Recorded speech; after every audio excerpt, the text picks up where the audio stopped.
ಮಾನ್ಯ ಅಧ್ಯಕ್ಷರೇ, ಕರ್ನಾಟಕ ರಾಜ್ಯದಲ್ಲಿ ಧಾರ್ಮಿಕ ಕ್ಷೇತ್ರಗಳ ಪೈಕಿ ಧರ್ಮಸ್ಥಳ ಕ್ಷೇತ್ರ ಒಂದು ಅತ್ಯಂತ ಪಾವಿತ್ರತೆಯಾದಂತ ಕ್ಷೇತ್ರ. ಮಾತನಾಡುವ ಮಂಜುನಾಥ ಅಂತ ಹೇಳ್ತಾನೆ ರಾಜ್ಯದ ಇಡೀ ಹಿಂದೂ ಸಮಾಜ ಅತ್ಯಂತ ಶ್ರದ್ಧಾಭಕ್ತಿಗಳಿಂದ ನಡ್ಕೊಳ್ಳುವಂತ ಒಂದು ಪುಣ್ಯಕ್ಷೇತ್ರ ಇದು. ಬಹುಶಃ ನಮ್ಮ ರಾಜ್ಯದ ಎಲ್ಲರ ಮನೆಗಳಲ್ಲಿ ಧರ್ಮಸ್ಥಳದ ಫೋಟೋ ಇದೆ. ಧರ್ಮಸ್ಥಳವನ್ನು ಆರಾಧಿಸಿಕೊಂಡು ಬರ್ತಾ ಇರುವಂತ ಸಾವಿರಾರು ಲಕ್ಷಾಂತರ ಕುಟುಂಬಗಳು ವರ್ಷಕ್ಕೆ ಒಂದು ಬಾರಿ ಆದರೂ ಕೂಡ ಧರ್ಮಸ್ಥಳಕ್ಕೆ ಹೋಗಿ ಬರುವಂತ ಒಂದು ಪರಂಪರೆಯನ್ನು ಇಟ್ಕೊಂಡಿದ್ದಾರೆ. ಎಲ್ಲರ ಮನೆಗಳಲ್ಲಿ ಧರ್ಮಸ್ಥಳದ ಬಗ್ಗೆ ಅದರದೇ ಆದಂತಹ ಒಂದು ನಂಬಿಕೆ, ಅದರದೇ ಆದಂತಹ ಒಂದು ಶ್ರದ್ಧೆ ಇದ್ದೇ ಇದೆ. ಬಹುಶಃ ನಮ್ಮ ಅಜ್ಜನ ಕಾಲದಿಂದ ನಾವೆಲ್ಲರೂ ಕೂಡ ನನಗೆ ಗೊತ್ತಿದ್ದಂತೆ ಧರ್ಮಸ್ಥಳವನ್ನು ನಾವು ನೋಡ್ಕೊಂಡು ಬಂತಾ ಇರುವಂತವ್ರು. ಇವತ್ತು ಧರ್ಮಸ್ಥಳಕ್ಕೆ ಬೇರೆ ಬೇರೆ ಜಿಲ್ಲೆಗಳಿಂದ ಪಾದಯಾತ್ರೆಗಳನ್ನು ಬರುವಂತ ಜನ ಭಕ್ತರು, ಈ ರೀತಿ ಅದಕ್ಕೆ ಅದರದೇ ಆದಂತಹ ಪಾವಿತ್ರತೆ ಮತ್ತು ಧರ್ಮಸ್ಥಳದ ಬಗ್ಗೆ ಭಕ್ತಿಯಿಂದ ಕೇಳ್ಕೊಂಡ್ರೆ ಎಲ್ಲದನ್ನೂ ಕೂಡ ಅನುಗ್ರಹಿಸುತ್ತೆ ಎನ್ನುವಂತ ನಂಬಿಕೆ ಇವತ್ತಿಗೂ ಕೂಡ ನಮ್ಮೆಲ್ಲರ ಮನೆಗಳಲ್ಲಿ ಇದೆ. ಇವತ್ತು ಆ ಧರ್ಮಸ್ಥಳ ಪುಣ್ಯಕ್ಷೇತ್ರ, ಧರ್ಮಸ್ಥಳ ಪ್ರಮಾಣ ಕ್ಷೇತ್ರ, ಮಾತನಾಡುವ ಮಂಜುನಾಥ ಅನ್ನುವಂಥ ಹೆಸರಿನಿಂದ ಪ್ರಸಿದ್ಧ ಆಗಿರುವಂತಹ ಧರ್ಮಸ್ಥಳದ ಬಗ್ಗೆ ಕೆಲವು ತಿಂಗಳುಗಳಿಂದ ಬಹಳ ದೊಡ್ಡ ಪ್ರಮಾಣದಲ್ಲಿ ಒಂದು ಅಪಪ್ರಚಾರವನ್ನು ಮಾಡುವಂತ ಒಂದು ಹುನ್ನಾರ ನಡೀತಾ ಇದೆ. ಇದ್ಯಾವುದೋ ಒಂದು ದಿನ ಯಾವುದೋ ಒಬ್ಬ ವ್ಯಕ್ತಿ ಮಾಡಿದ್ದಾನೆ ಅಂತಂದಿದ್ರೆ ಇವತ್ತಿಲ್ಲಿ ಚರ್ಚೆ ಮಾಡುವಂತ ಅವಶ್ಯಕತೆಗಳಿರಲಿಲ್ಲ. ಆದ್ರೆ ಅಪಪ್ರಚಾರ ನಿರಂತರವಾಗಿ ನಡೀತಾ ಒಂದು ಧಾರ್ಮಿಕ ನಂಬಿಕೆಯನ್ನ ದುರ್ಬಲಗೊಳಿಸುವಂತ ಪ್ರಯತ್ನವನ್ನ ಕೆಲವು ವ್ಯಕ್ತಿಗಳು ನಿರಂತರವಾಗಿ ಮಾಡ್ತಾ ಇದ್ದಾರೆ. ಸರ್ಕಾರ ಸಹಾನುಭೂತಿ ತೋರಿಸ್ತಾ ಇದೆಯೇನೋ ಅನ್ನುವಷ್ಟರ ಮಟ್ಟಿಗೆ ಅನುಮಾನಗಳು ನಿರ್ಮಾಣ ಆಗಿದೆ. ನಾನು ಧರ್ಮಸ್ಥಳದ ಪರಿಸರದಲ್ಲಿ ಆ ಸೌಜನ್ಯ ಅನ್ನುವಂಥ ಹೆಣ್ಣು ಮಗಳ ಸಾವೇನಾಯಿತು, ಅದಕ್ಕೆ ನ್ಯಾಯ ಒದಗಿಸಬೇಕು ಅನ್ನೋದ್ರ ಬಗ್ಗೆ ನಮ್ದು ಯಾರ್ದು ಕೂಡ ಬಿಜೆಪಿಯ ಕಡೆಯಿಂದ ಅಭ್ಯಂತರಗಳಿಲ್ಲ. ಆ ಹೆಣ್ಣು ಮಗಳಿಗೆ ನ್ಯಾಯ ಸಿಗಲೇಬೇಕು. ಅದಕ್ಕೆ ಇನ್ಯಾವುದಾದ್ರು ತನಿಖೆಯನ್ನು ತೆಗೆದುಕೊಂಡು ಬಂದು ಆ ಹೆಣ್ಣು ಮಗಳಿಗೆ, ಆ ಕುಟುಂಬಕ್ಕೆ ನ್ಯಾಯ ಕೊಡ್ಲಿಕ್ಕೆ ಬೇಕಾದಂತ ಎಲ್ಲ ಪ್ರಕ್ರಿಯೆಯನ್ನು ನಾವೆಲ್ಲರೂ ಕೂಡ ಒಟ್ಟಾಗಿ ಸೇರಿ ಮಾಡೋಣ. ಅದ್ರ ಬಗ್ಗೆ ಭಿನ್ನಾಭಿಪ್ರಾಯಗಳಿಲ್ಲ. ಅದಕ್ಕೆ ಹಿಂದೆ ಸಿಬಿಐ ತನಿಖೆ ಆಗಿತ್ತು, ಕೋರ್ಟ್ ತೀರ್ಪುಗಳೇನು ಬಂದಿತ್ತು, ನಾನು ಚರ್ಚೆ ಮಾಡ್ಲಿಕ್ಕೆ ಹೋಗೋದಿಲ್ಲ. ಆದ್ರೆ ಅಭಿವ್ಯಕ್ತಿ ಸ್ವಾತಂತ್ರ್ಯ ಅನ್ನುವಂತ ಹೆಸರಿನಡಿನಲ್ಲಿ ಧಾರ್ಮಿಕ ನಂಬಿಕೆಯ ಹರಣವನ್ನ ಮಾಡುವಂತ ಪ್ರಕ್ರಿಯೆಗಳು ನಿರಂತರವಾಗಿ ನಡೀತಾ ಇದೆ. ನಮಗೆ ಅಭಿವ್ಯಕ್ತಿ ಸ್ವಾತಂತ್ರ್ಯ ಇದೆ, ನಾವು ಏನ್ ಬೇಕಾದ್ರೂ ಮಾತಾಡಬಹುದು, ನಮಗೆ ಅವಕಾಶ ಇದೆ ಅಂತ ಹೇಳ್ತಾ ಅದಕ್ಕೆಲ್ಲ ಒಂದು ಕಡೆ ಸಂವಿಧಾನದ ನೆರಳನ್ನ ತೆಗೆದುಕೊಂಡು ಬಂದು, ಕಾನೂನಿನ ನೆರಳನ್ನ ತೆಗೆದುಕೊಂಡು ಬಂದು ಯಾರನ್ನ, ಯಾವ ಕ್ಷೇತ್ರವನ್ನ ಎಷ್ಟು ಬೇಕಾದ್ರೂ ಅಪಮಾನ ಮಾಡಬಹುದು ಅನ್ನುವಷ್ಟರ ಮಟ್ಟಿಗೆ ದಿನದಿಂದ ದಿನಕ್ಕೆ ಈ ಪ್ರಕರಣಗಳು ವಿಜೃಂಭಿಸಲಿಕ್ಕೆ ಪ್ರಾರಂಭ ಆಗಿದೆ. ನನಗೆ ಪರಮೇಶ್ವರ್ ಅವರು ಗೃಹ ಸಚಿವರಾಗಿದ್ದಾರೆ. ಮಂಜುನಾಥನ ಇನ್ನೊಂದು ಹೆಸರೇ ಪರಮೇಶ್ವರ. ಇಷ್ಟು ಮಂಜುನಾಥನ ಬಗ್ಗೆ, ಧರ್ಮಸ್ಥಳ ಕ್ಷೇತ್ರದ ಬಗ್ಗೆ ಅಪಪ್ರಚಾರಗಳು ನಡೆದಾಗ ಒಂದು ಸರ್ಕಾರಕ್ಕೆ ಏನಾರು ಅನ್ನಿಸ್ಬೇಕಲ್ಲ. ನಮ್ಮ ರಾಜ್ಯದ ಒಂದು ದೇವಸ್ಥಾನ, ಇಡೀ ಕೋಟ್ಯಾಂತರ ಜನರ ಭಕ್ತರ ಕೇಂದ್ರ ಇದು. ಇದಕ್ಕೆ ಪ್ರತಿನಿತ್ಯ ಅಪಪ್ರಚಾರಗಳು ನಡೀತಾ ಇದೆ. ಒಂದು ಗುಂಪು ವ್ಯವಸ್ಥಿತ ಪಿತೂರಿಯನ್ನ ಮಾಡ್ತಾ ಇದೆ ಅಂತ, ಪಿತೂರಿ ಅನ್ನುವಂಥ ಶಬ್ದವನ್ನ ಬಳಸ್ತೇನೆ ನಾನು. ಪಿತೂರಿಯನ್ನ ಮಾಡ್ತಾ ಇದೆ. ಇದಕ್ಕೆಲ್ಲರ ಕಡೆ ಕಡಿವಾಣ ಹಾಕಬೇಕು ಅಂತೇಳಿ ಸರ್ಕಾರಕ್ಕೆ ಅನ್ನಿಸ್ಲೇ ಇಲ್ಲ. ಪ್ರತಿದಿನ ಒಬ್ರಲ್ಲ ಒಬ್ರು ಬರ್ತಾರೆ, ನಾನೊಂದಿಷ್ಟು ಸಾಕ್ಷಿ ಕೊಡ್ತೀನಿ ಅಂತ ಹೇಳ್ತಾರೆ. ನಾಳೆ ಇನ್ನೊಬ್ಬ ಬರ್ತಾನೆ, ಇನ್ನೊಂದಿಷ್ಟು ಗುಂಡಿ ತೆಗಿಬೇಕು ಅಂತ ಹೇಳ್ತಾನೆ. ಹಿಂಗೆಲ್ಲ ಒಂದಿಷ್ಟು ದಿನನಿತ್ಯ ನಡೀತಾ ಇದೆ. ಇವತ್ತು ಕೂಡ ಇನ್ಯಾರ 2 ಜನ ಬಂದಿದ್ದಾರೆ ಅಂತೇಳಿ ನಾನು ಪತ್ರಿಕೆಗಳಲ್ಲಿ ನೋಡಿದೆ. ಸತ್ಯ ಅಲ್ಲಿ ಏನಾರ ಘಟನೆಗಳಾಗಿದ್ರೆ ಸತ್ಯ ಹೊರಗೆ ಬರಬೇಕು ಅನ್ನೋದ್ರ ಬಗ್ಗೆ ಯಾರ್ದು ಕೂಡ ಭಿನ್ನಾಭಿಪ್ರಾಯಗಳಿಲ್ಲ. ಯಾರೋ ಒಬ್ಬ ವ್ಯಕ್ತಿ ಮಾನ್ಯ ಗೃಹ ಸಚಿವರು ಹೇಳಿದಂತಾನೆ 164 ನಲ್ಲಿ ಹೇಳಿಕೆಯನ್ನು ಕೊಟ್ಟು ನನಗೊಂದು ಬುರುಡೆ ಸಿಕ್ಕಿದೆ ಅಂತ ಹೇಳಿ ಬರ್ತಾನೆ. ಇವತ್ತು ಆವತ್ತ ತೆಗೆದುಕೊಂಡು ಬಂದಂತ ಬುರುಡೆಯ ಬಗ್ಗೆ ತನಿಖೆನೇ ಆಗಲಿಲ್ಲ. ಇನ್ನು ಅದೇ ಬುರುಡೆ, ಹೊಸ ಬುರುಡೆಯ ಬಗ್ಗೆ, ಹೊಸ ಗುಂಡಿಗಳ ಬಗ್ಗೆ ಇವತ್ತು ತನಿಖೆಗಳು ನಡೀಲಿಕ್ಕೆ ಪ್ರಾರಂಭ ಆಗಿದೆ. ಆ ವ್ಯಕ್ತಿ ಇಲ್ಲಿ ಅಸಹಜ ಸಾವುಗಳಾಗಿದೆ, ಅದರ ಹೆಣವನ್ನು ನಾನು ಉದ್ದಿದ್ದೀನಿ ಅಂತ ಹೇಳಿದಾಗ ಮಂಗಳೂರಿನ SP ಅವರು ಹೇಳಿಕೆಯನ್ನು ಕೊಟ್ಟರು. ಈತ ಹೇಳ್ತಾ ಇರೋದ್ರ ಬಗ್ಗೆ ಒಂದು ಅನುಮಾನ ಇದೆ, ಆತನನ್ನ ಮಂಪರ್ ಪರೀಕ್ಷೆಗೆ ಒಳಪಡಿಸಬೇಕು ಅಂತೇಳಿ ಮಂಗಳೂರಿನ SP ಹೇಳಿಕೆ ಕೊಟ್ಟಿದ್ರು. ಆಗ ತನಿಖೆ ಸರಿಯಾಗಬಹುದು ಅಂತ ಅನ್ಕೊಂಡಿದ್ವಿ.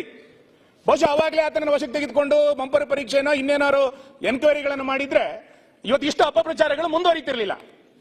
ಅದಾದ ನಂತರ ಸರ್ಕಾರ SIT ರಚನೆಯನ್ನ ಮಾಡುತ್ತೆ. ನಾನು SIT ರಚನೆಯನ್ನ ಸ್ವಾಗತವನ್ನ ಮಾಡ್ತಾ, ಒಂದು ತನಿಖೆ ಹೇಗೆ ಹೋಗ್ಬೇಕು ಅಧ್ಯಕ್ಷೆ? ಪ್ರತಿನಿತ್ಯ ಆ ಮುಸುಕುದಾರಿ ಅಥವಾ ಅನಾಮಿಕ ಅಥವಾ ನೀವು ಹೆಸರಿಟ್ಟಿರುವಂತಹ Bhima 1 point, 2 point, 3 point, 4 point ಅಂತೇಳಿ 13 ಪಾಯಿಂಟ್ಗಳನ್ನು ತೋರಿಸ್ತಾನೆ. ನನಗೊಂದು ಬಹಳ ಆಶ್ಚರ್ಯ ಮಾನ್ಯ ಅಧ್ಯಕ್ಷರೇ, ನಾವೆಲ್ಲ ಸಣ್ಣ ಮಕ್ಕಳಿದ್ದಾಗ ರಾಜ್ಕುಮಾರ್ ಅವರದ್ದು ಒಂದು ಪತ್ತೇದಾರಿ ಫಿಲ್ಮ್ಗಳು ನೋಡ್ತಾ ಇದ್ವಿ, ಸಸ್ಪೆನ್ಸ್ ಫಿಲ್ಮ್ಗಳನ್ನ, ಆ CID 999, ಆಮೇಲೆ ಥ್ರಿಲ್ಲರ್ ಸಸ್ಪೆನ್ಸ್ ಪಿಕ್ಚರ್ ಹಿಂಗೆಲ್ಲ ನೋಡ್ತಾ ಇದ್ವಿ. ಇದು ಹಂಗೆ, ಇದು ಬೆಳಿಗ್ಗೆ 10 ಗಂಟೆ 11 ಗಂಟೆಗೆ ಕಾಯೋದು. ಈಗ ಮುಸುಕುದಾರಿ ಈಗ ಇಲ್ಲಿಂದ ಹೊರಟರು, ಈಗ ಬಂದ್ರು ಅಂತೇಳಿ ಯಾರು ಹೇಳೋದು? ಅವರ ಜೊತೆನಲ್ಲಿರುವಂತ ಒಂದಿಷ್ಟು ಮಾಧ್ಯಮಗಳು, ಯೂಟ್ಯೂಬರ್ಗಳೇ ಅದನ್ನ ಕ್ರಿಯೇಟ್ ಮಾಡೋದು. ನಂತರ 1ನೇ ಗುಂಡಿಯನ್ನು ತೆಗೆದವರಲ್ಲಿ ಏನ್ ಸಿಕ್ತೋ ಬಿಡ್ತೋ ನಮಗೆ ಗೊತ್ತಿಲ್ಲ, ನಾನು ಅದನ್ನ ಅಧಿಕೃತವಾಗಿ ಹೇಳಲಿಕ್ಕೆ ತಯಾರಿಲ್ಲ, ಹೋಮ್ ಮಿನಿಸ್ಟರ್ ಅದನ್ನ ಹೇಳಬೇಕು. ಸಂಜೆಯ ಹೊತ್ತಿಗೆ ಅವರೇ ಹೇಳೋದು, ಇದರಲ್ಲಿ ಒಂದು ಹೆಣ್ಣಿನ ಮೃತದೇಹ ಸಿಕ್ಕಿದೆ, ಒಂದು ಅಸ್ಥಿಪಂಜರ ಸಿಕ್ಕಿದೆ, ಇದು 16 ವರ್ಷದ ಅಂತ ಅನ್ನಿಸ್ತಾ ಇದೆ ಅಂತೇಳಿ ಅವರೇ ಅದನ್ನ ಸುಳ್ಳು ಸುದ್ದಿಗಳನ್ನ ಹರಡೋದು. ನಂತರ 6 ಗಂಟೆ ನಂತರ 5 ಗಂಟೆ ನಂತರ ಮುಸುಕುದಾರ ಎಲ್ಲಿ ಹೋಗ್ತಾನೆ ಅಂತ ಗೊತ್ತಿಲ್ಲ. ಬೆಳಿಗ್ಗೆ 10 ಗಂಟೆಯಿಂದ 5 ಗಂಟೆ ತನಕ SITಯ ವಶದಲ್ಲಿ ಅಂತ ಹೇಳಲ್ಲ, SITಯ ಜೊತೆನಲ್ಲಿ ಸಹಪಾಠಿ ಅಂತ ಜೊತೆನಲ್ಲಿ ಹೋಗಿ ಮಾಡೋದು. ನಮಗೂ SIT ತನಿಖೆ ಅಂದಾಗ ಸತ್ಯ ಬರುತ್ತೇನೋ, ಸತ್ಯ ಏನಾರು ಇರ್ಬೋದೇನೋ ಅಂತ ನಾವು ಒಂದ್ ಸ್ವಲ್ಪ ಇದೆಲ್ಲ ಅನುಮಾನಗಳ ಮೇಲೆ ನಡೆದಿದ್ರಿಂದ 1ನೇ ಗುಂಡಿ ತೆಗೆದಾಗ ನಾವು ನೋಡಿದ್ವಿ ಜನ ಸಿಗುತ್ತಾ ಅಂತ ನೋಡ್ತಾ ಇದ್ವಿ. ಸಂಜೆ 6 ಗಂಟೆ ಹೊತ್ತಿಗೆ ಏನೋ ಸಿಕ್ತು ಅಂತ ಅಪಪ್ರಚಾರಗಳನ್ನು ನಡೆಸಿದ್ರು. 6:30 7 ಗಂಟೆ ನಂತರ ಏನೂ ಸಿಕ್ಕಿಲ್ಲ ಅಂತೇಳಿ ಸುದ್ದಿಗಳು ಪ್ರಕಟ ಆಗ್ಲಿಕ್ಕೆ ಶುರು ಆಯ್ತು. 2ನೇ ದಿನ 2ನೇ ಗುಂಡಿ, 3ನೇ ಗುಂಡಿ, 4ನೇ ಗುಂಡಿ, ರಸ್ತೆಗಳ ಗುಂಡಿ ಸಾಕಾಗಲಿಲ್ಲ ಅಂತ ಕಾಡೊಳ ಗುಂಡಿಗಳು ಶುರು ಆಯ್ತು. ಈಗ ಗುಂಡಿಗಳನ್ನು ತೆಗಿತಾ ಎಷ್ಟು ತನಕ ಹೋದ್ರು? 13 ಪಾಯಿಂಟ್ಗಳನ್ನು ಮಾಡಿದ್ರು. ಈಗ 14, 15, 16ನೇ ಗುಂಡಿ ತನಕ ಕೂಡ ಹೋಗಿದ್ದಾರೆ. 13ನೇ ಗುಂಡಿನಲ್ಲಿ ಏನೋ ಇದೆ ಎನ್ನುವಂತ ಒಂದು ದೊಡ್ಡ ಚಿತ್ರಣವನ್ನ ಇಡೀ ದೇಶದಲ್ಲಿ, ಇಡೀ ರಾಜ್ಯದಲ್ಲಿ ಪ್ರಚಾರ ಮಾಡಿದ್ರು. ಅದಕ್ಕೆ GPR ಅನ್ನು ತೆಗೆದುಕೊಂಡು ಬಂದು ಅದನ್ನ ಎನ್ಕ್ವೈರಿ ನಡೀತು. ನಾನು ನಿಮ್ಮ ತನಿಖೆ ಸತ್ಯಾಸತ್ಯತೆ ಬರಬೇಕಾ ಇದ್ರ ಬಗ್ಗೆ ನಾನು ಚರ್ಚೆಗಳನ್ನು ಮಾಡ್ಲಿಕ್ಕೆ ಹೋಗೋದಿಲ್ಲ. ಆದ್ರೆ ಆ ಮುಸುಕುದಾರಿ ನಿಮ್ಮ ಡಿಪಾರ್ಟ್ಮೆಂಟ್ಗೆ ಮಂಕು ಕರೆಯುವ ರೀತಿಯಲ್ಲಿ ಮಾಡ್ತಾ ಇದ್ದಾರೆ. ನೀವು ಮೊನ್ನೆ 0 ಅವರಲ್ಲಿ ರೈಸ್ ಮಾಡಿದಾಗ ಹೇಳಿದ್ರೆ ನಮಗೆ ಅವ್ರು ಎಷ್ಟು ಹೇಳ್ತಾರೋ ಅಂತೇಳಿ ಅಷ್ಟು ಗುಂಡಿಗಳನ್ನು ತೆಗಿಲಿಕ್ಕೆ ಆಗಲ್ಲ ಅನ್ನುವಂತ ಹೇಳಿಕೆಯನ್ನು ಸದನದಲ್ಲಿ ನೀವು ಮಾಡಿದಿರಿ. ಆದ್ರೆ ಇದು ಎಲ್ಲಿಯ ತನಕ ನಡೀತಿದೆ? ಒಂದು ಕಾಲಮಿತಿ ಇಲ್ವಾ? ನಮ್ ಡಿಮ್ಯಾಂಡ್, ಬಿಜೆಪಿ ಡಿಮ್ಯಾಂಡ್ ಮಧ್ಯಂತರ ವರದಿಯನ್ನು ಕೊಡಿ ಅಂತ. ಈ ಊಹಾಪೋಹಗಳಿಗೆ ತೆರೆ ಎಳಿರಿ. ಒಂದು ಮಧ್ಯಂತರ ವರದಿಯನ್ನ ಕೊಡಿ. ಸದನ ನಡೀತಾ ಇರುವಂತಹ ಸಂದರ್ಭದಲ್ಲಿ 12-13 ದಿನಗಳ ಕಾಲ ಚರ್ಚೆ ಆಗಿದೆ. ಇಡೀ ರಾಜ್ಯದ ಜನ ಆತಂಕದಿಂದ ಶ್ರದ್ಧೆಯ ಮೇಲೆ ಧಕ್ಕೆ ಆಗಿದೆ ಅಂತೇಳಿ ಮಾತಾಡ್ತಿದ್ದಾರೆ, ರಸ್ತೆಗೆ ಬಂದಿದ್ದಾರೆ. ನೀವು ನೋಡಿ, 16-17 ಜಿಲ್ಲೆಗಳಲ್ಲಿ ಸಾವಿರಾರು ಜನ ರಸ್ತೆಗೆ ಬರ್ಲಿಕ್ಕೆ ಪ್ರಾರಂಭ ಮಾಡಿದ್ದಾರೆ. ಇಂತಹ ಸಂದರ್ಭದಲ್ಲಿ ಸರ್ಕಾರ ಒಂದು ಸೋಮೋಟ ಹೇಳಿಕೆಯನ್ನು ಬಿಡುಗಡೆ ಮಾಡಬೇಕಾಗಿತ್ತು. ಇಂಥ ಒಂದು ಧಾರ್ಮಿಕ ಕ್ಷೇತ್ರದ ಬಗ್ಗೆ ಒಂದು ಚರ್ಚೆ ಬಂದಿತ್ತು ಅಂತ ಹೇಳಬೇಕಾಗಿತ್ತು. ಸರ್ಕಾರ ಅದನ್ನು ಹೇಳಲಿಕ್ಕೆ ತಯಾರಿಲ್ಲ, ಸರ್ಕಾರ ಅದನ್ನು ಮಾತಾಡ್ಲಿಕ್ಕೆ ತಯಾರಿಲ್ಲ. ನನಗೆ ಇವೆಲ್ಲದನ್ನು ನೋಡಿದಾಗ ಅನ್ಸುತ್ತೆ, ನಿಮ್ಮ ಸರ್ಕಾರದ ಸಹಾನುಭೂತಿ, ಗೃಹ ಇಲಾಖೆಯ ಸಹಾನುಭೂತಿಯ ಕಾರಣಕ್ಕೋಸ್ಕರನೇ ಇಷ್ಟು ದೊಡ್ಡ ಪ್ರಮಾಣದ ಅಪಪ್ರಚಾರಗಳು ನಡೀತಾ ಇದೆ, ಮುಂದೆಯೂ ಕೂಡ ನಡೆಯುವಂತ ಒಂದು ಹುನ್ನಾರವನ್ನು ನೀವೆಲ್ಲರೂ ಕೂಡ ಸೇರಿ ನಡೆಸಿದ್ದೀರಿ ಅಂತ. ಮಾನ್ಯ ಅಧ್ಯಕ್ಷರೇ, ನೀವು ನಮ್ಮ ಜಿಲ್ಲೆನವರು, ಧರ್ಮಸ್ಥಳದ ಬಗ್ಗೆ, ಪೂಜ್ಯ ವೀರೇಂದ್ರ ಹೆಗ್ಗಡೆಯವರ ಬಗ್ಗೆ ಮತ್ತು ಆ ಇಡೀ ಪರಿಸರದ ಬಗ್ಗೆ ಎಷ್ಟೊಂದು ಗೌರವದ ವಾತಾವರಣ ಇದೆ. ನೀವು ಮಾನ್ಯ ಗೃಹ ಸಚಿವರು ನಾನು ಕೇಳ್ತೇನೆ, ಕಳೆದ 15 ದಿನಗಳದ ಅಥವಾ 1 ತಿಂಗಳದ ಕೆಲವರ ಸೋಷಿಯಲ್ ಮೀಡಿಯಾಗಳನ್ನು ಓಪನ್ ಮಾಡಿ, ಕೆಲವು ಫೇಸ್ಬುಕ್ಗಳನ್ನು ಓಪನ್ ಮಾಡಿ, ಕೆಲವು ಯೂಟ್ಯೂಬರ್ಗಳನ್ನು ಓಪನ್ ಮಾಡಿ, ಧರ್ಮಸ್ಥಳದ ಮಂಜುನಾಥನ ಫೋಟೋ ಹಾಕಿ ಎಷ್ಟು ಅವಾಚ್ಯವಾಗಿ ಮಾತಾಡಿದ್ದಾರೆ ನೋಡಿ. ಹಿಂದೂ ಧರ್ಮ, ಹಿಂದುತ್ವ ಮತ್ತು ಆ ಕುಟುಂಬವನ್ನು ಉದ್ದೇಶಿಸಿ ಎಷ್ಟು ಕೀಳಾಗಿ ಆ ಕ್ಷೇತ್ರದ ಬಗ್ಗೆ ಅವೇಳನಕಾರಿಯಾದಂತಹ ಮಾತುಗಳನ್ನು ಹೇಳಿದ್ದಾರೆ ಅಂತ ನೀವು ನೋಡಿ. ನಾನು ತುಂಬಾ ಉಲ್ಲೇಖ ಮಾಡ್ಲಿಕ್ಕೆ ಹೋಗಲ್ಲ. ಅವತ್ತು KGಹಳ್ಳಿ DGಹಳ್ಳಿನಲ್ಲಿ ಒಂದು ಗಲಾಟೆ ಆಯಿತು. ನಮ್ಮ ಸರ್ಕಾರ ಇದ್ದಾಗ ಸಿದ್ದರಾಮಯ್ಯ ಇಲ್ಲಿ ಕೂತ್ ಭಾಷಣ ಮಾಡಿದ್ದು ನಾನು ಇಲ್ಲಿ ತಗೊಂಡ್ಬಂದೀನಿ, ಆ ಡಾಕ್ಯುಮೆಂಟ್ಸ್ ಹತ್ರ ಇದೆ. ಒಬ್ಬ ಫೇಸ್ಬುಕ್ ನಲ್ಲಿ ಒಂದು ಮತದ ಯಾರೋ ಪ್ರಮುಖರ ಬಗ್ಗೆ ಅವಹೇಳನ ಮಾಡದ ಅನ್ನುವಂತ ಒಂದು ಪೋಸ್ಟ್ ಅನ್ನ ಇಟ್ಕೊಂಡು, ಫೇಸ್ಬುಕ್ ಹಾಕಲಂತ ಒಂದು ಪೋಸ್ಟ್ ಅನ್ನ 6 ಗಂಟೆಗೆ ಹಾಕ್ತಾ ಅನ್ನೋದನ್ನ ಇಟ್ಕೊಂಡು ಇಡೀ ಪೊಲೀಸ್ ಸ್ಟೇಷನ್ ಅನ್ನ ಒಂದು ಗುಂಪು ಸುಟ್ಟಾಕಿದೆ ಮತ್ತು ಒಂದು MLA ಮನೆಯನ್ನು ಸುಟ್ಟಾಕ್ತು. ಅವಾಗ ಇದೇ ಸಿದ್ದರಾಮಯ್ಯನವರು ವಿರೋಧ ಪಕ್ಷದ ನಾಯಕರಾಗಿ ಭಾಷಣ ಮಾಡಿದ್ದೇನು ಅಂತ ಕೇಳಿದ್ರೆ, ಆ ಪೋಸ್ಟ್ ನಿಂದ ಭಾವನೆಗಳಿಗೆ ಧಕ್ಕೆ ಆಯಿತು, ಭಾವನೆಗಳಿಗೆ ಧಕ್ಕೆ ಆದಂತ ಜನ ಆಕ್ರೋಶದಿಂದ ಪೊಲೀಸ್ ಸ್ಟೇಷನ್ಗೆ ಬೆಂಕಿ ಹಾಕಿದ್ರು ಅಂತೇಳಿ ಸಿದ್ದರಾಮಯ್ಯನವರು ಭಾಷಣ ಮಾಡಿದ್ದಾರೆ. ಇಲ್ಲಿ ನಿಮಗೆ ಒಂದು ಪೋಸ್ಟ್ ಒಂದು ಪೊಲೀಸ್ ಸ್ಟೇಷನ್ ಅನ್ನ ಬೆಂಕಿ ಇಡುತ್ತೆ ಅಂತಾದ್ರೆ ಇಲ್ಲಿ ಎಷ್ಟು ಪೋಸ್ಟ್ಗಳನ್ನು ಹಾಕಿದ್ದಾರೆ ಮಾನ್ಯ ಗೃಹ ಸಚಿವರೇ? ಎಷ್ಟು ಅವೇಳನಕಾರಿಯಾದಂತ ಸಂಗತಿಗಳು 100 ಬಂದಾಗ ನಿಮ್ಗೆ ಯಾಕೆ ಸುಮ್ಮನೆ ಅನ್ನಿಸ್ಲಿಲ್ಲ? ಭಾವನೆಗಳಿಗೆ ಧಕ್ಕೆ ಆಗಿದೆ ಅಂತ ಹೇಳಿ ಯಾಕೆ ಅನ್ನಿಸ್ಲಿಲ್ಲ? ಕೋಟ್ಯಾಂತರ ಜನರ ಭಾವನೆಗಳಿಗೆ ಧಕ್ಕೆ ಆಗ್ತಿದೆ ಧರ್ಮಸ್ಥಳದ ಅಪಪ್ರಚಾರದ ಮುಖಾಂತರ ಅಂತೇಳಿ ಯಾಕೆ ಸರ್ಕಾರಕ್ಕೆ ಅನ್ನಿಸ್ಲಿಲ್ಲ?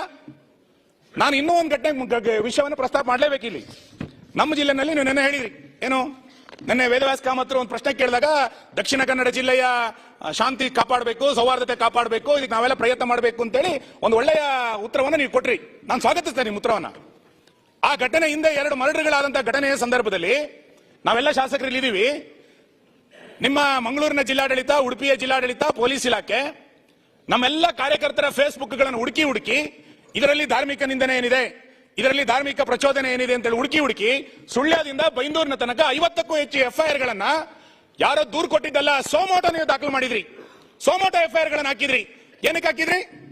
ನನ್ನ ಕ್ಷೇತ್ರದ ಒಬ್ಬ ಕಾರ್ಯಕರ್ತ ರಾಮಾಯಣದ ಬಗ್ಗೆ ಏನೋ ಒಂದು ಪೋಸ್ಟ್ ಹಾಕಿದ ಅಂತಂದಾಗ ಬೆಳಿಗ್ಗೆ 6 ಗಂಟೆ ಕರ್ಕೊಂಡ್ಬಂದು ಅವನು ಕರ್ಕೊಂಡೋಗಿ ಅರೆಸ್ಟ್ ಮಾಡಿದ್ರಿ ನೀವು. ಅದ್ರಲ್ಲಿ ಏನಿದೆ ಅಂತ ಕೇಳಿದ್ರೆ ಧಾರ್ಮಿಕ ಪ್ರಚೋದನೆ ಇದೆ ಅಂತ ಹೇಳಿದ್ರಿ. ನಾವು ಯಾರು ಕೂಡ ಅದಕ್ಕೆ ಪ್ರತಿಭಟನೆ ಮಾಡಲಿಲ್ಲ, ಆಯ್ತು ಅದಕ್ಕೇನು ಅನ್ಸುತ್ತೆ ಅಂತ.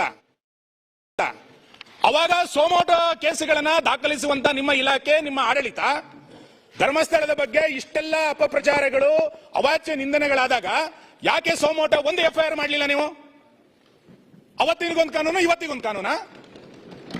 ಧರ್ಮಸ್ಥಳದ ಬಗ್ಗೆ ನೂರಾರು ಅಪಪ್ರಚಾರಗಳನ್ನ ಫೇಸ್ಬುಕ್ ಗಳನ್ನು ಓಪನ್ ಮಾಡಿದ್ರೆ ನಮಗೆ ತಲೆ ತಗ್ಗಿಸಬೇಕು, ಅಷ್ಟು ಆಕ್ರೋಶ ಬರುತ್ತೆ. ಇಷ್ಟು ಹಿಂದುತ್ವದ ಬಗ್ಗೆ, ಅವಹೇಳನ ಬಗ್ಗೆ, ಒಂದು ದೇವಸ್ಥಾನಗಳ ಬಗ್ಗೆ ಅಪಪ್ರಚಾರದ ಪೋಸ್ಟ್ ಗಳನ್ನ ಹಾಕಿದಾಗ ನಿಮ್ಮ ಅಧಿಕಾರಿಗಳು ಒಂದು FIR ಹಾಕೋದಿಲ್ಲ ಅಂತಂದ್ರೆ ಏನ್ ತಿಳ್ಕೊಳ್ಬೇಕು ಸರ್ಕಾರದ ಬಗ್ಗೆ? ನಾವು ಸರ್ಕಾರ ಇದಕ್ಕೆ ಸಪೋರ್ಟ್ ಮಾಡ್ತಾ ಇದೆ ಅಂತ ಅನ್ಕೊಳ್ಬೇಕು ನಾವು. ನಾನು ಅದಕ್ಕೆ ಹೇಳಿದೆ, ಸರ್ಕಾರದ ಸಹಾನುಭೂತಿ ಇದೆಯಾ ಈ ಅಪಪ್ರಚಾರಕ್ಕೆ? ಧರ್ಮಸ್ಥಳ ಕೇವಲ ಭಕ್ತಿಯ ಕೇಂದ್ರ ಮಾತ್ರ ಅಲ್ಲ. ಆ ಧರ್ಮಸ್ಥಳ ಕ್ಷೇತ್ರದಲ್ಲಿ ಕಳೆದ 50 ವರ್ಷಗಳಿಂದ ಒಂದು ಸರ್ಕಾರ ಮಾಡದಲೇ ಇರುವಂತ ನೂರಾರು ಸಾಮಾಜಿಕ ಕಾರ್ಯಗಳನ್ನ ಆ ಸಂಸ್ಥೆ ಮಾಡ್ತಾ ಬಂದಿದೆ. ನೀವು ಕೃಷಿ ಮೇಳದಿಂದ ಹಿಡಿದು ಅರಣ್ಯ ಬೆಳೆಸುವ ತನಕ, ಹೈನುಗಾರಿಕೆಯಿಂದ ಹಿಡಿದು ಮಧ್ಯವರ್ಜನ ಶಿಬಿರದ ತನಕ, ಕೆರೆ, ದೇವಸ್ಥಾನ, ಭಜನಾ ಮಂದಿರ, ರುದ್ರಭೂಮಿಯ ತನಕ ಸಂಸ್ಥೆ ಇವತ್ತು ದಾನ ಧರ್ಮಗಳನ್ನು ಮಾಡ್ತಾ ಬಂದಿದೆ. ಜ್ಞಾನ ವಿಕಾಸಕ್ಕೆ ಶಿಕ್ಷಕರನ್ನ ಕೊಡೋದ್ರಿಂದ ಆರಂಭ ಮಾಡಿ, ಪ್ರಾಕೃತಿಕ ವಿಕೋಪದಲ್ಲಿ ಶೌರ್ಯ ಅನ್ನುವಂತ ಟೀಮ್ ಅನ್ನ ಮಾಡಿ ಗ್ರಾಮ ಗ್ರಾಮಗಳಲ್ಲಿ ಸರ್ಕಾರ ಮಾಡಬೇಕಾಗಿರುವ ಕೆಲಸವನ್ನ ಧರ್ಮಸ್ಥಳ ಗ್ರಾಮಾಭಿವೃದ್ಧಿ ಯೋಜನೆ ಧರ್ಮಸ್ಥಳ ಕೇಂದ್ರವಾಗಿ ಇಟ್ಟುಕೊಂಡು ನಡೆಸ್ತಾ ಇದೆ. ಇಷ್ಟೆಲ್ಲ ಒಂದು ಸರ್ಕಾರಕ್ಕೆ ಸಾಮಾಜಿಕ ಪರಿವರ್ತನೆ ಮಾಡ್ತಾ ಇರುವಂತ ಒಂದು ಕ್ಷೇತ್ರದ ಬಗ್ಗೆ ಇಷ್ಟು ಅವಹೇಳನ ಮಾಡಿದಾಗ ನಿಮ್ ಸರ್ಕಾರಕ್ಕೆ ಅನ್ನಿಸ್ಲೇ ಇಲ್ವಲ್ಲ? ನಿನ್ನೆ ಯಾರೋ ಸಚಿವರಿಗೆ ಏಕವಚನದಲ್ಲಿ ಮಾತಾಡಿದ್ರು ಅಂತಂದಾಗ ನಿಮ್ಮ ಉಪಮುಖ್ಯಮಂತ್ರಿಗಳು ನಮಗೆ ಬಿಸಿ ರಕ್ತ ಇದೆ ಅಂತ ಭಾಷಣ ಮಾಡಿದ್ರು. ನಮಗೂ ಬಿಸಿ ರಕ್ತ ಇದೆ ಈ ಸಮಾಜಕ್ಕೆ. ಇಷ್ಟು ಧರ್ಮಸ್ಥಳದ ಬಗ್ಗೆ ಅಪಪ್ರಚಾರ ಮಾಡಿದಾಗ ಎಷ್ಟು ಬಿಸಿ ರಕ್ತದಿಂದ ಕುದಿಬೇಕಾಗಿತ್ತು ನಾವು. ಕೆಜೆಹಳ್ಳಿ ಘಟನೆಯಲ್ಲಿ ಒಂದು ಪೋಸ್ಟ್ ನಲ್ಲಿ ನೀವು ಬೆಂಕಿ ಹಾಕಿದಾಗ ಭಾವನೆಗಳಿಗೆ ಧಕ್ಕೆ ಆಯ್ತು ಅಂತ ಹೇಳಿ ಭಾಷಣ ಮಾಡಿರುವಂತ ಅವತ್ತಿನ ವಿರೋಧ ಪಕ್ಷದ ನಾಯಕರು ಇವತ್ತು ಮುಖ್ಯಮಂತ್ರಿ ಆಗಿ ಸಾವಿರಾರು ಪೋಸ್ಟ್ಗಳಾದಾಗ ನಿಮಗೆ ಭಾವನೆ ಧಕ್ಕೆ ಆಯ್ತು ಅಂತ ಅನ್ನಿಸ್ತಿಲ್ವಾ? ನಾನು ಮಾನ್ಯ ಅಧ್ಯಕ್ಷರೇ, ಮಾನ್ಯ ಗೃಹ ಸಚಿವರು ಹೇಳ್ತಾ ಇದ್ದೀನಿ, ಜನ ರಸ್ತೆಗೆ ಇಳಿದಿದ್ದಾರೆ ಇವತ್ತು. ಎಲ್ಲಿಯ ತನಕ 13 ಗುಂಡಿ 14 ಗುಂಡಿ ಬಿಡಿ, ಧರ್ಮಸ್ಥಳದ ಒಳಗಿರುವಂತ ಬಾಹುಬಲಿ ಬೆಟ್ಟದ ಬುಡಕ್ಕೆ ಕೈ ಹಾಕಿದ್ರಿ ನೀವು. ಬಾಹುಬಲಿ ಬುಡಕ್ಕೆ ಕೈ ಹಾಕಿರುವಂತ ನಿಮಗೆ ಸರ್ಕಾರದ ಬುಡಕ್ಕೂ ಕೂಡ ಬರುತ್ತೆ ಅನ್ನೋ ನೆನಪಿರ್ಲಿ. ಸರ್ಕಾರದ ಬುಡಕ್ಕೂ ಬರುತ್ತಿದ್ದು ಅಷ್ಟು ಸುಲಭವಾಗಿ ತಪ್ಪಿಸ್ಕೊಳ್ಳಿಕ್ಕೆ ಆಗಲ್ಲ ನೀವು. ನಮಗೆ ಬಹಳ ಆಶ್ಚರ್ಯ, ಪತ್ರಿಕೆಗಳಲ್ಲಿ ವರದಿ ಆಗ್ತಾ ಇರುವಂತದ್ದು, ನಮ್ಮ ಜಿಲ್ಲೆನಲ್ಲೇ ಸರ್ಕಾರಿ ಕೆಲಸವನ್ನ ಮಾಡಿದಂತ ಒಬ್ಬ ಹಿರಿಯ ಅಧಿಕಾರಿ ಈಗ ನಿಮ್ಮ ಪಾರ್ಟಿನಲ್ಲಿ ಸೇರಿ ಜನಪ್ರತಿನಿಧಿ ಆದ ನಂತರ ಒಂದು ಎಡಚರರು ಉಳಿದಂತವರು ಬೇರೆ ಬೇರೆ ಹೆಸರಿನಲ್ಲಿ ಸಂಘ ಸಂಸ್ಥೆಗಳನ್ನ ಕಟ್ಟಿಕೊಂಡು ಇದ್ರ ಬಹಳ ದೊಡ್ಡ ಪ್ರಮಾಣದಲ್ಲಿ ಈ ಷಡ್ಯಂತ್ರವನ್ನು ನಡೆಸಿದ್ದಾರೆ ಅಂತೇಳಿ ಪತ್ರಿಕೆಗಳಲ್ಲಿ ವರದಿಯಾಗಿದೆ. ನಮಗೆ ಬಹಳ ಆಶ್ಚರ್ಯ ಆಗೋದು, ಆಯ್ತಪ್ಪ ಅಲ್ಲಿರುವಂತ ಯಾರೋ ಯುವಕರು ಇದಕ್ಕೆ ಮಾಡ್ತಿದ್ದಾರೆ, ಆಯ್ತು ಮಾಡಿ. ಧರ್ಮಸ್ಥಳದಲ್ಲಿ ಉಜಿರೆನಲ್ಲಿ ಯಾವುದೋ ಇದನ್ನ ಪ್ರತಿರೋಧವನ್ನ ಅಲ್ಲಿ ಸ್ಥಳೀಯರು ವ್ಯಕ್ತ ಮಾಡಿದಾಗ SDP ಏನ್ ಸಂಬಂಧ ಸ್ವಾಮಿ? SDP ಯಾಕೆ ಪ್ರತಿಭಟನೆ ಮಾಡ್ಬೇಕು? ಅದಕ್ಕೆ ಧರ್ಮಸ್ಥಳಕ್ಕೂ SDPಗೂ ಏನ್ ಸಂಬಂಧ? ಧರ್ಮಸ್ಥಳದಲ್ಲಿ ಯಾವುದೋ ಘಟನೆಗಳಾದಾಗ SDP ಪ್ರತಿಭಟನೆ ಮಾಡ್ತಾರೆ ಅಂತಂದ್ರೆ ಇದರಿಂದ ಯಾರ್ಯಾರಿದ್ದಾರೆ ಅಂತ ಹೇಳ್ಬೇಕಲ್ಲ ನೀವು. ಇದರಿಂದ ನಡೀತಾ ಇರುವಂತಹ ಹುನ್ನಾರ ಏನು ಅನ್ನೋದು ನೀವು ಸ್ಪಷ್ಟ ಮಾಡ್ಬೇಕಲ್ಲ.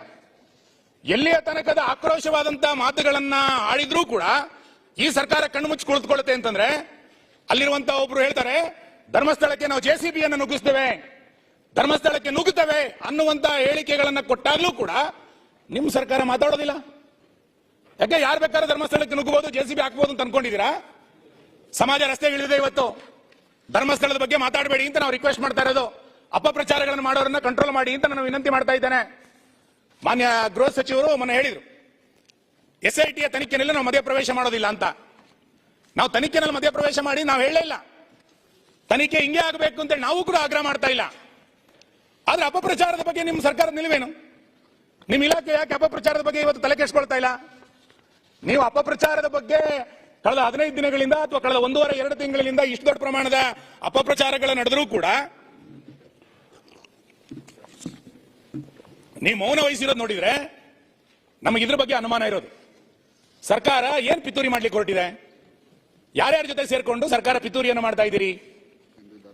ಹಿಂದೂ ಧಾರ್ಮಿಕ ಸಂಸ್ಥೆಗಳನ್ನ ಹೇಗ್ ಬೇಕಾದ್ರೂ ನಡೆಸ್ಕೊಂಡು ಸುಮ್ಮನಿರುತ್ತೆ ಅಂತೇಳಿ ನಿಮ್ ಮನಸ್ಸಿಗೆ ಬಂದ್ಬಿಟ್ಟಿದ್ಯಾ? ಒಂದು ಪುಣ್ಯಕ್ಷೇತ್ರದ ಬಗ್ಗೆ, ನಮ್ಮ ನಾಡಿನ ಒಂದು ಪ್ರಸಿದ್ಧ ಪುಣ್ಯಕ್ಷೇತ್ರದ ಬಗ್ಗೆ ಇಷ್ಟೆಲ್ಲ ಅಪಪ್ರಚಾರಗಳು ಮಾಡಿದಾಗಲೂ ಸುಮ್ಮನೆ ಹೆಂಗಾಗತ್ತೆ?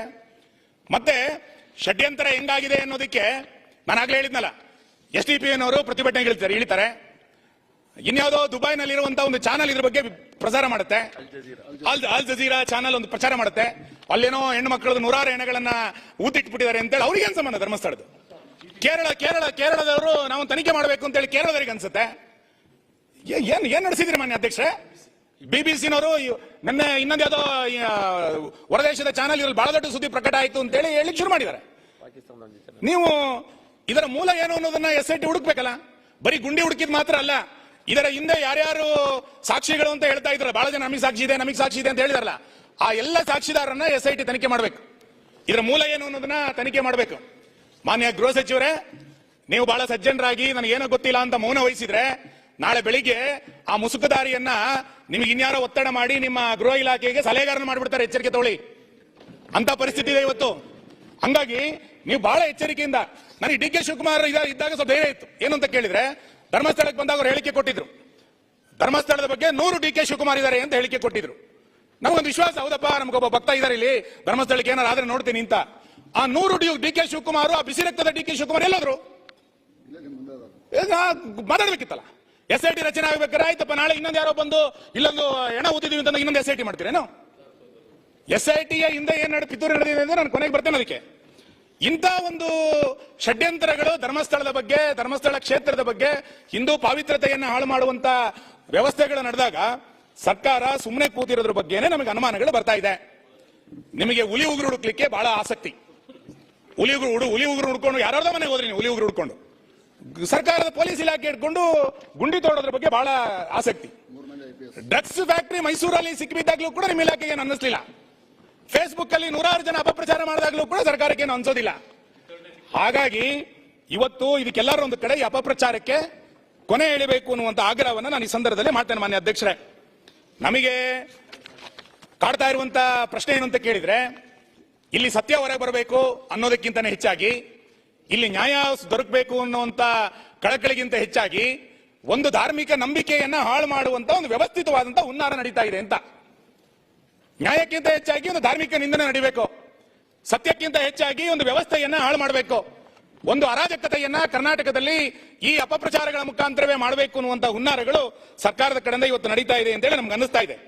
ಹಾಗಾಗಿ ನಾನು ಸರ್ಕಾರವನ್ನ ಈ ಸಂದರ್ಭದಲ್ಲಿ ಆಗ್ರಹಿಸುವುದು, ಈ ತನಿಖೆ ಎಷ್ಟು ದಿನ ನಡೆಯುತ್ತೆ ಅಂತ ಹೇಳಿ. ಮಾನ್ಯ ಗೃಹ ಸಚಿವರು ಇದರ ಮಧ್ಯಂತರ ವರದಿಯನ್ನ ನೀವು ಕೊಡ್ಲಿಲ್ಲ ಅಂತಾದ್ರೆ 100 ಊಹಾಪೋಹಗಳು ಇನ್ನಷ್ಟು ಹುಟ್ಟಲಿಕ್ಕೆ ಪ್ರಾರಂಭ ಆಗುತ್ತೆ. ಆ ಊಹಾಪೋಹಗಳನ್ನ ಅವಕಾಶ ಕೊಡಬೇಡಿ ನೀವು, ಆ ಊಹಾಪೋಹಗಳಿಗೆ.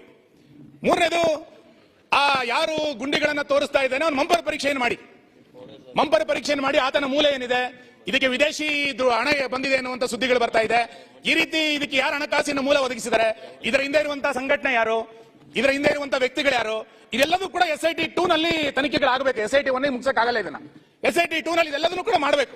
ಬರೀ ಗುಂಡಿ ತೋಡಿದಕ್ಕೆ ಮಾತ್ರ SIT ಅಲ್ಲ, ಇದರ ಹಿಂದೆ ಇದು ಯಾರಿದ್ದಾರೆ, ಇದರ ಹಿಂದೆ ಯಾರು ಹಣಕಾಸಿನ ವ್ಯಕ್ತಿ ಕೊಟ್ಟಿದ್ದಾರೆ, ಮತ್ತು ಆ ಮುಸುಕುದಾರಿ 3-4 ಗಂಟೆ SIT ವಶದಲ್ಲಿ ಇದ್ರು ನಂತರ ಎಲ್ಲೆಲ್ಲಿ ಹೋಗಿದ್ದ, ಇದನ್ನು SIT ಅಲ್ಲಿ ತನಿಖೆ ಆಗ್ಬೇಕಲ್ಲ. ಅದು ಯಾರ್ಯಾರು ಸಂಪರ್ಕ ಮಾಡಿದ್ರ ಆತನಿಗೆ, ಇದೆಲ್ಲದೂ ಕೂಡ ತನಿಖೆ ಮಾಡಬೇಕಾಗಿರುವಂತ ಅಗತ್ಯತೆ ಇದೆ ಅಂತ ನಾನು ಅನ್ಕೊಳ್ತೇನೆ. ಮತ್ತು ನನಗೆ ಬಹಳ ಗಟ್ಟಿ ಅನ್ಸೋದೇನು ಅಂತ ಕೇಳಿದ್ರೆ, ಇಷ್ಟೆಲ್ಲ ಸರ್ಕಾರ ಮೌನವಾಗಿ ಕೂತಿದೆ ಅಂತಂದ್ರೆ, ಇಷ್ಟೆಲ್ಲ ಅಪಪ್ರಚಾರಗಳು ದೀರ್ಘವಾಗಿ ನಡೆದಾಗ, ಇಡೀ ರಾಜ್ಯದ ಜನ ಧರ್ಮಸ್ಥಳದ ನಂಬಿಕೆಗೆ ಧಕ್ಕೆ ಆಗ್ತಾ ಇದೆ ಅಂತ ಹೇಳಿದಾಗ್ಲೂ ಕೂಡ ನೀವು ಸುಮ್ಮನೆ ಕೂತಿದ್ದೀರಿ ಅಂತಂದ್ರೆ, ನಿಮ್ ಸರ್ಕಾರದ ಅಜೆಂಡಾ ಏನು, ನಿಮ್ ಸರ್ಕಾರದ ಉದ್ದೇಶ ಏನಿದೆ? ಹಾಗಾದ್ರೆ ನನಗನ್ಸುತ್ತೆ ಮಾನ್ಯ ಅಧ್ಯಕ್ಷರೇ, ಜುಲೈ 11ನೇ ತಾರೀಕು ಆತ ಬುರುಡೆ ಹಿಡ್ಕೊಂಡು ಬಂದ. ಜುಲೈ 16ನೇ ತಾರೀಕು ಮಾನ್ಯ ಗೃಹ ಸಚಿವರು ನಿಮ್ಮ ಹೈಕಮಾಂಡಿನ ಉಸ್ತುವಾರಿಗಳನ್ನ ಇಲ್ಲಿ ಭೇಟಿ ಮಾಡಿದ್ರು. ಒಂದಿಷ್ಟು ಮಂತ್ರಿಗಳನ್ನು ಕರೆದು ಮಾತಾಡ್ತಾ ಇದ್ರು. ಜುಲೈ 19ನೇ ತಾರೀಕು SIT ರಚನೆ ಆಯಿತು. ನಿಮ್ ಪಾರ್ಟಿ ಅಜೆಂಡಾ ಏನಿದೆ ಇದರಲ್ಲಿ? ನೀವು ಈ ಧರ್ಮಸ್ಥಳ ಕ್ಷೇತ್ರವನ್ನ ಅವಹೇಳನ ಮಾಡಬೇಕು ಅಂತೇಳಿ ನಿಮ್ ಪಾರ್ಟಿನಲ್ಲಿ ಅಜೆಂಡಾ ಫಿಕ್ಸ್ ಮಾಡ್ಕೊಂಡಿದ್ದೀರಾ? ನಿಮ್ಮ ಹೈಕಮಾಂಡ್ ನಿರ್ದೇಶನದಂತೆ ಏನಾರು ನಡೆದಿದ್ಯಾ? ಇದು ಇಂಡಿ ಒಕ್ಕೂಟದ ಏನಾರು ಅಜೆಂಡಾನ, ಪಿತೂರಿನ? ಇದು ನಿಮ್ ಪಾಪದ ಕೂಸ ಇದು ಗೊತ್ತಾಗ್ಬೇಕಲ್ಲ. ಯಾಕೆ ಅಂತ ಹೇಳಿದ್ರೆ, ಕೇರಳದವರು ಇದ್ರ ಬಗ್ಗೆ ಮಾತಾಡ್ತಾರೆ, ಯಾರೋ STP ಇದ್ರ ಬಗ್ಗೆ ಮಾತಾಡ್ತಾರೆ, ಇನ್ಯಾರೋ ಒಬ್ಬ MP ಅವ್ರು ಮಾತಾಡ್ತಾರೆ ಅಂತಂದಾಗ ಮುಗಿಸ್ಬಿಡ್ತೀನಿ. ನೀವು ಆಮೇಲೆ ಇಂಟರ್ವ್ಯೂ ಆಗಿ ನಾನು ಮುಗಿಸ್ತೀನಿ. SIT ಶುರುವಾದಾಗ interview